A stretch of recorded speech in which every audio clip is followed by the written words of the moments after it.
Brooke McAlary, are you ready to fearlessly question today? I am.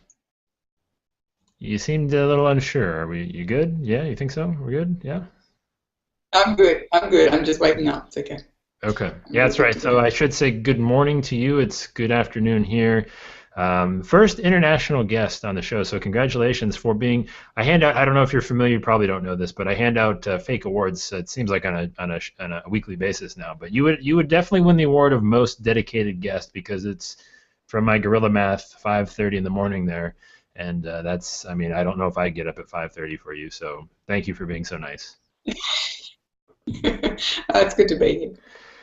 So, why don't we just before we kind of get into it, why don't you catch everybody up, tell everybody your story as it relates to fearlessly questioning making room. Yeah. So I write a blog called Slow Your Home, and my main focus there is simplifying, helping people to simplify their stuff, but also helping people to simplify their stuff and make room so they can then go and live a life that's more focused on the things that are important. And what that looks like is obviously different to everybody, but that's really my mission in helping people make room. And we'll start off things a little easy. We'll let you ease into this before we kind of rip it off like a band-aid. First kind of fake fearless question to you is, what's one word that you were always a little embarrassed to admit that you didn't know what it meant? Oh,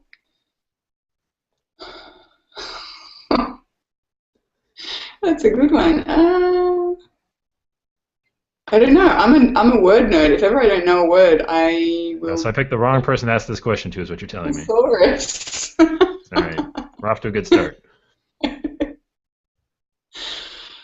Yeah, no. You can just say I know every word, and I mean you can pull it like I mean give me an Australian word. I mean I'm sure there's a few Australian words that I wouldn't even know. You can just make one up, and I'd be like, sure, okay. There's loads of weird Australian slang. Everything ends with O. If you don't know, every name, if you shorten someone's name and then add an O on the end of it, that's an Australian thing. So my husband's name's Ben, he's Benno. You got Watto and Dano and Mato and yeah. That's not answering your question though. So It's not, but it's interesting. We're getting culture. yes, we're a foreign people. Yes. So nothing, no words. So is that I can just chalk that question up? I can set it on fire and never use it again. Then is that where we're No, at? the thing, you know what? The thing about me is I think very slowly. That's my problem.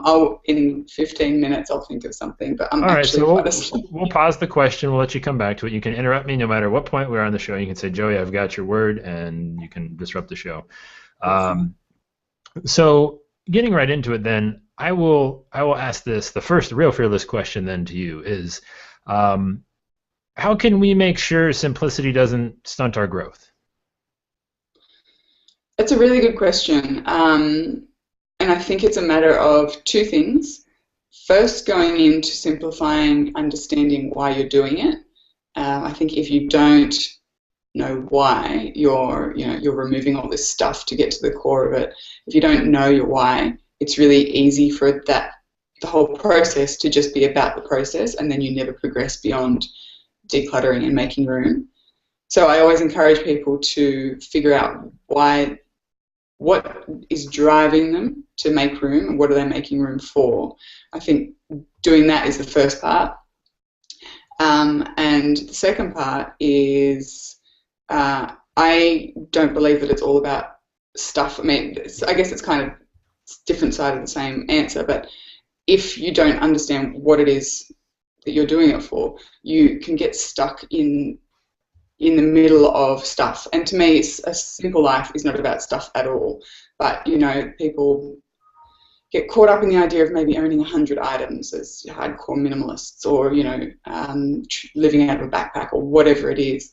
That in and of itself isn't the end. That unless that is your why, then I think people get caught up in that idea of what it looks like.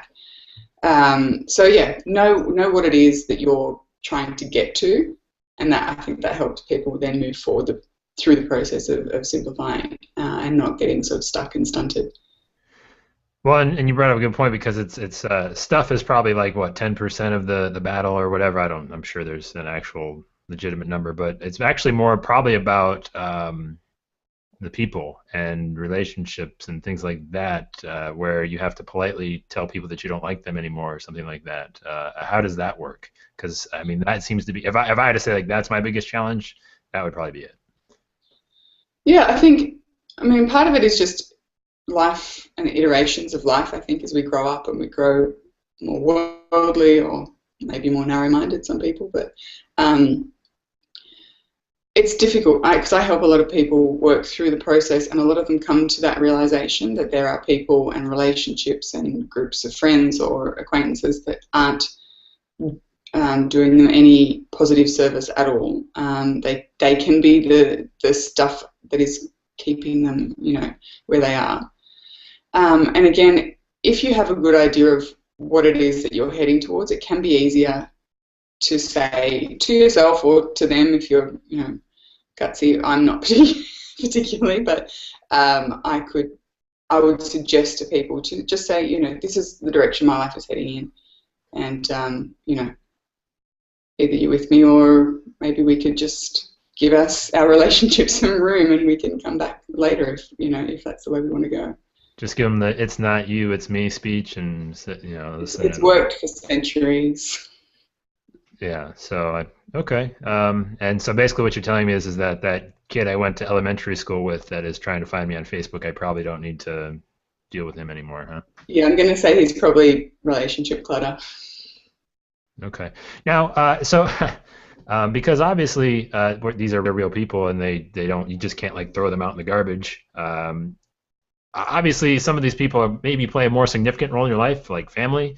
How do you still have family and kind of draw that line? Like, listen, I'm making my life a little bit more simpler. That means maybe not attending every single family function that we just, we want to celebrate like Tuesday at 10 o'clock. Maybe we're not going to do that.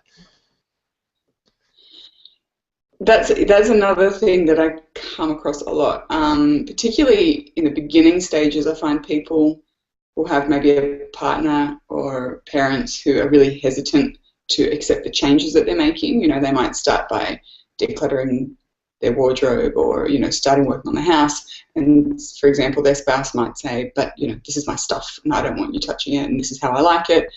And honestly, you can't do anything to change people. You can't change their mind. You can't force them to adopt a lifestyle that they don't want to adopt or maybe not ready to adopt. So I always just recommend that people, you can control yourself and your decisions and what your life starts to look like. So do that, and start to live with the benefits of that. Possibly people will see that's having a positive impact on your life, and they might be encouraged to start at least talking about it.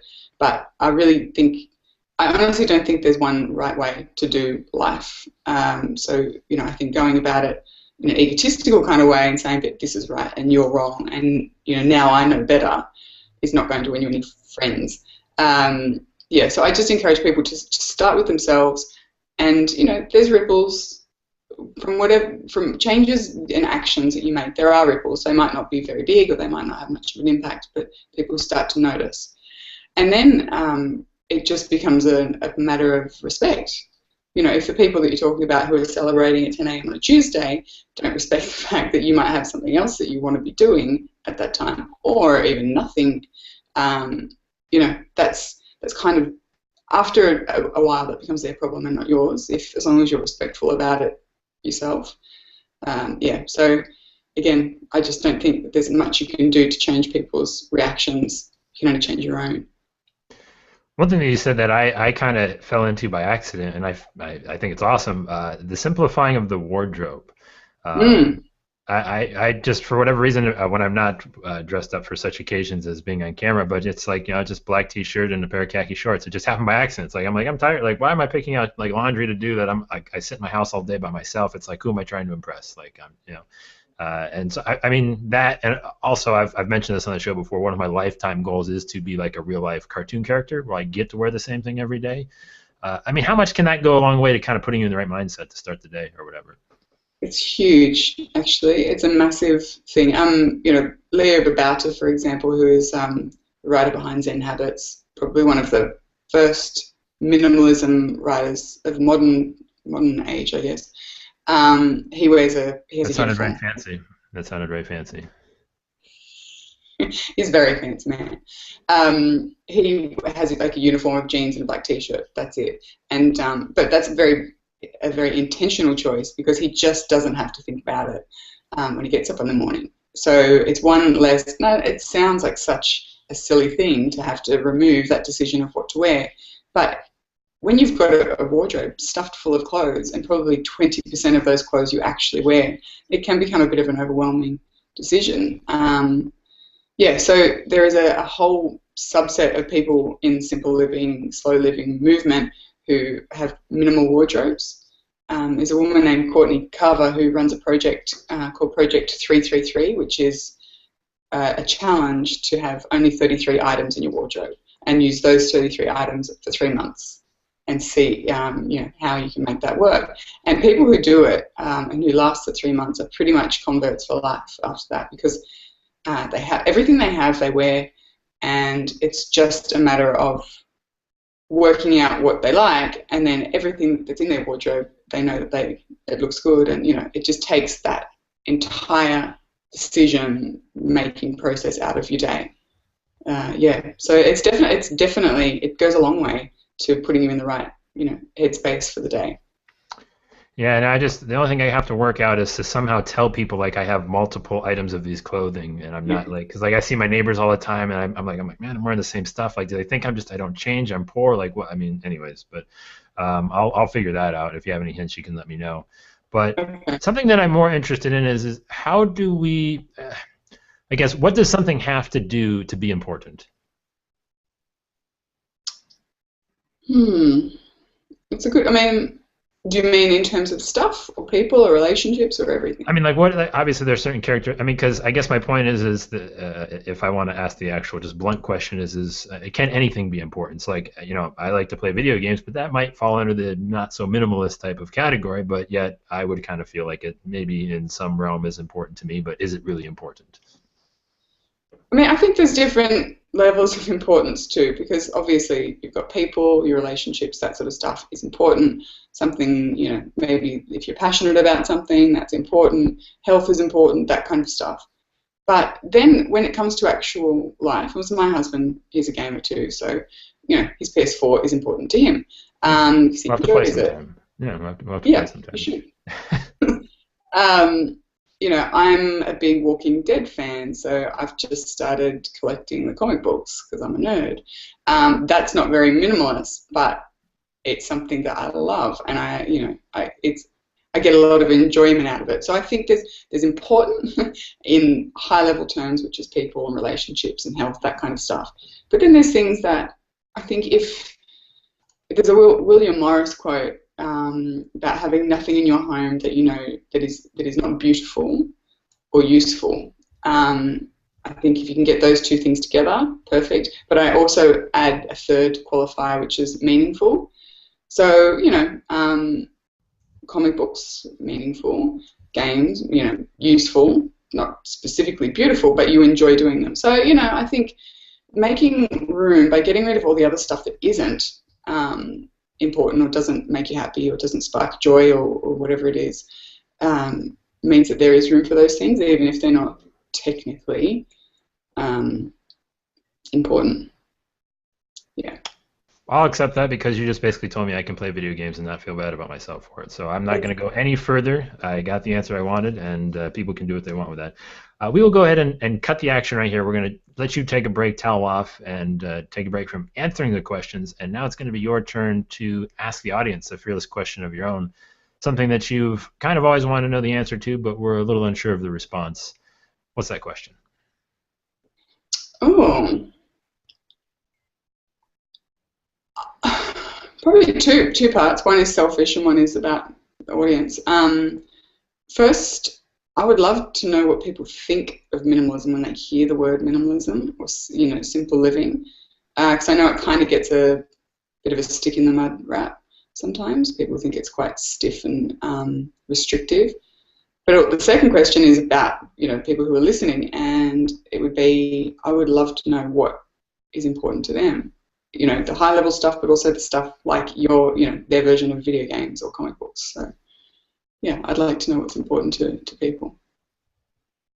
All right. Well, if anybody wants to sprinkle in their answers as we go along here, we will go ahead and feature those as we move through the conversation. If I answered the question briefly, I mean, so this idea of minimalism is something that I never really would say I identify myself with. But yet, as I was kind of thinking about this whole conversation, I was like, man, what would I don't know what I would really cut out of my life. I guess I lead a pretty boring and uninteresting life already, so maybe I am kind of halfway there. I don't know. But I would agree that there's something, it would have a PR problem, I would say, part of the minimalist movement that needs to do its own PR. And that, you know, I guess, again, when you say the word slow, it's not very appealing. Should that be changed, I guess, would be my question to you. Should we change the impression that it gives people? Rebrand the whole movement. Yeah. So that's part of my mission, I think. So, you know, I spent the last few years writing basically about stuff and came to the realization over Christmas, my family and I took a holiday, so I took 5 weeks off everything. I came to the realization that it doesn't have to be boring, and it certainly doesn't have to be about stuff. You know, it's about removing stuff, but then, like I was saying at the beginning of the conversation, moving forward into what, you know, into the life that you actually really want. And for me, that's things like travel with my family. And, you know, we had the opportunity to go to Canada for 5 weeks because, in part, you know, life had slowed down and simplified, and we were able to focus on the things that we wanted and the goals that we wanted. You know, so that's definitely not boring, or wasn't to me. Yeah, so I think my mission is to really make it less about stuff and the number of items that you own, and more about creating the life it is that you want, but without, you know, all the excess. I think the excess is the stuff that holds most people down because it's just so heavy. You know, the garage is full of stuff and the wardrobe is full of clothes that you don't wear. So I think, to me, I'm trying to redefine what slow is, because slow gets a bad rap, and I don't think it should, because to me slow is amazing. You know, slow is about working out that, you know, realizing that life and time are both precious, and, you know, there is a finite amount of it, and actually living so that, you know, you make the most of it. Yeah. So that lack of communication, we'll say, between that movement and because obviously, if I had to say, most of everything that we're kind of fed is on the excessive side. If I could go out on a limb, it's probably pretty sturdy. What then I would say is what are we being encouraged not to notice then, in that kind of similar vein?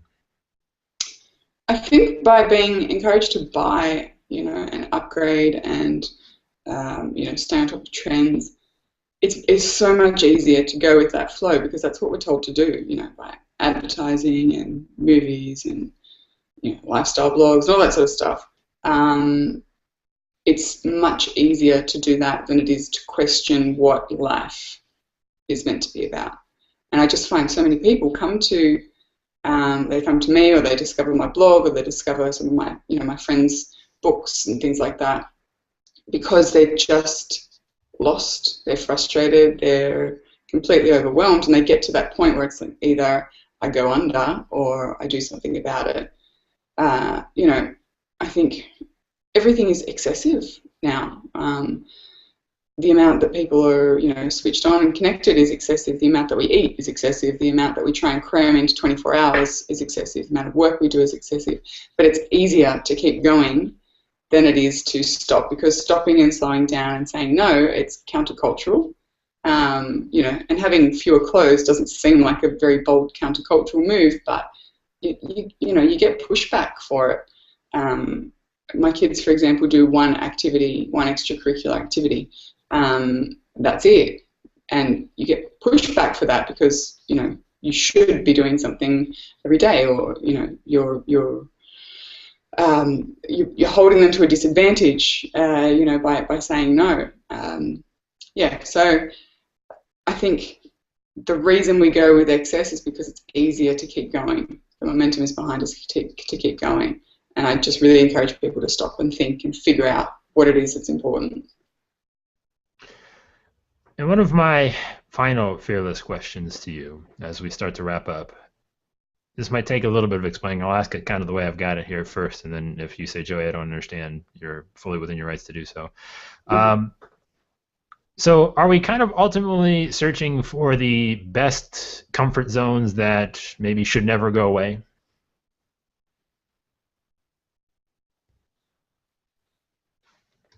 Do you mean us in our excessive pursuits, or in terms of trying to slow down? In these slow terms, not to sound derogatory.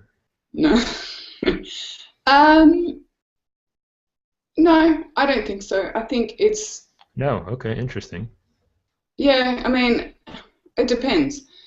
I guess some people are probably more drawn to that, looking for their forever kind of state of life, I guess, and that's fine, that's awesome. But for me, it's, I'm constantly reevaluating. And when I first came to the decision that we were going to start simplifying, and then from there came the idea of slowing down, what I imagined life to look like then, when I got to the end game, was completely different to what I imagine now. So our comfort zone, I feel, is constantly shifting, and our goals are shifting too. So I don't feel like we're ever really finding ourselves in I mean this in a good way. We're not finding ourselves in kind of a flat spot. But I know a lot of people, that is their goal, to create a home and a life that just feels good and comfortable and static, and that suits their priorities and their purposes. And I think that's awesome, as long as it brings people, peace. Then I'm all for it. Yeah. Let me throw this at you. So where I come from this question is okay. We want to take everything to the extreme and say, like, always pushing our comfort zone, or always leaving our comfort zone, or always thinking. And the idea of minimalism is to, like you said, focus and intent. And so when I say comfort zone, I use the example. Okay, so like a comfort zone of mine would be, me and my wife, we have 2 kids. She puts our son to bed, I put our daughter to bed. So like, that 30 minutes, 40 minutes that I sit there to put my daughter to bed, like, that's a comfort zone. Like, if I'm not home at 8:30, like if I'm not home in time to get that done, like, I feel like weird, like it's like I'm missing out on that. Like, and if I were to try and push myself into other comfort zone, if I were to push that comfort zone, I could be doing things that would take me away from that thing. But I would think that thing is one of the more important things that I have is, spending that time with her, to be there. Does any of this make any sense? Because I feel like like once you kind of find that thing, like, listen, like, I don't know if anything, is there anything more important than that? Being there for those moments, because I could be pursuing something that has me traveling to different cities, every night, and I'm not there for that. But once you kind of find those things, should you try not to leave them? I guess is my point. Yeah, I mean, yes. So it might sound contrary to what I had just said, but there are things in life, I think, that are they're the epitome of important, like family, spending time with your kids, reading a book, bedtime, whatever, like whatever it is to you. I think there's a certain amount of gut checking that has to happen too, because as a human being, you have all these other interlinked relationships, some of which are much more important than others, but you don't exist in a vacuum. If you did, then you could go and pursue, the outer edges of whatever comfort zone you wanted. But I think it's in those links and those ties that the important stuff is. So I think there should come a time where those things get to the center of your life, and then that really shouldn't change until your kids grow up, or like the circumstances change. Yeah, I mean, eventually she's going to be in junior high and not want anything to do with me, so like that'll eventually go away. So like I'm ready for. Well, I'm not ready for that, but you know what I mean. Like those things will eventually work themselves out. But I think we're so afraid to admit to ourselves that, oh, okay, I can just stay here for a minute. Like, it's okay. Yes. Yeah, and it is okay. That's absolutely okay. And I think a big part of the slow movement is being present in those moments, so that when they're gone, you don't regret that you didn't make the most of them. And I think that's getting really to the heart of what you're asking. if you slow down and you're actually really present for those moments, like those times when you put your kids to bed or read them a book, or just take a second to feel what it feels like when their head's on your shoulder, or they say good night or I love you or whatever it is. That means that you've completely and fully lived those moments, so that when she's in high school and she's like, oh my god, Dad, you're so embarrassing. Yeah. It's not going to matter. That's going to happen. It's going to matter, but it will matter. But you will have that that account of all those times that you've been there completely, and then that's when you look around and you think, well, I can reevaluate because things have changed, and then the things that are important become different things. Yeah, exactly. So it's like, I mean, another example is, again, my kids, like when they start running, just like the little pitter patter of their footsteps, because that's going to, as they get bigger, they're going to obviously take bigger footsteps, and then you won't hear that same footstep anymore, which is kind of weird, sad, and, a whole bunch of things. But last and final, I promise, question to you: what is your slowest moment?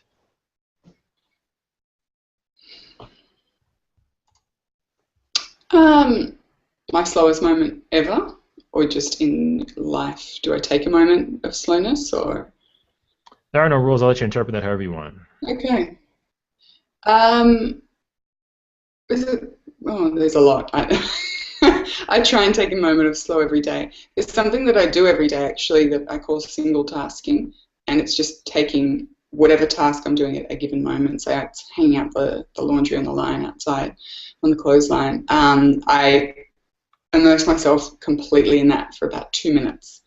So it becomes like a meditation of what I'm doing, and it's just a matter of training myself to slow completely down, stop thinking about anything else, and start thinking about, the feel of the damp clothes and the click of the pegs and the sun on my shoulders and all that sort of thing. So that's something that I try and do every day. So that is probably the slowest moment of my day. But in terms of the slowest moments that I've had, they're just like we were just talking about, mindfully absorbing times where I'm with my kids or with my husband, or times that, when we went to Canada, for example, something that we planned for about 18 months. And when we got there and we were sitting at the bottom of the ski hill, and it was snowing and there was Christmas music playing, and my husband and I were drinking a beer and the kids were playing in the snow. It's just a matter of, instead of thinking, all right, what's next? What run are we going to do? Where are we going to eat lunch? That kind of thing. We just sat there and grinned at each other like loons and soaked it in for about 15 minutes. So I think it's just being present. Any moment that I'm completely 100% present is a slow one. And I'm going to completely not give you a hard time for being able to hang clothes out on the line. Not gonna touch it. That's just completely unfair. I will not be resented at all towards you for it. I just know that I might envy your life a little bit. Brooke, I do appreciate you for taking the time to be with us. It was a lot of fun. Where can people find more about you? What do you want people to go do? Yeah, you can find me at slowyourhome.com. That's my online home. And then I'm also on Twitter at slowyourhome, and Facebook. I've got a community page there by the same name, just Slow Your Home. Come and say hello. All right, fantastic. Brooke, I feel like if we didn't live on the other side of the world from each other, we might be friends in real life. So maybe someday we'll share a slow moment together, and not in an awkward, weird way. But if you do want to hear what Brooke's most fearless question she's afraid to ask herself and how she's working to answer it, well, that's available. Head over to fearlesslyquestioning.com. Big box right there on the homepage. Feel free to get access to that, along with all the other previous guests that we've had on the show. A lot of good stuff. Brooke was so anxious to answer it. It was a really good one. But we will catch you guys on the next one. We're going to get out of here. Brooke, appreciate it again for being here. Thanks a lot. Take it easy, guys. Thanks for having me.